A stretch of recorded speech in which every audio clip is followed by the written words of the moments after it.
Baba, katika jina la Yesu. Hatupo hapa kwa bahati mbaya, alipo kusudi la kimbingu.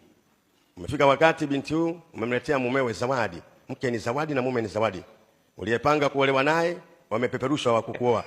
Hao walikuwa wanaume sio mume. Iko tofauti ya mwanamume na mume. Wewe ni mali ya mtu, sasa ni mke wa mtu. Hata uvaaji wako mke wa mtu. Usivae kama unaenda kuogelea. Wapo wanaovaa wengine kama wamesahau umri wao. Miaka 20 anavaa kinguo cha chekechea. Tunarudisha ufahamu wao.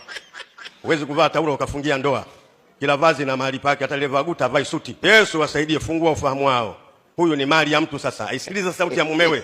Atii sauti ya mumewe. Akae pamoja, wapange mipango pamoja.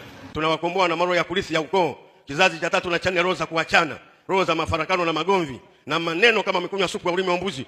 Toka kwa jina la Yesu. Kusanyiko hili la kumbariki sio la kula ndafu na sausage. Toka wanaokula sausage na ndafu wakaleta uchongezi. Watembee kwa matumbo hao. Jina la Yesu, kwa damu ya Yesu. Mwanamke anapambwa, mwanamke anapelekwa saluni, asibaki na kucha kama nyau. Kwa jina la Yesu, kwa damu ya Yesu. Tunaachilia uwepo wako wewe Bwana.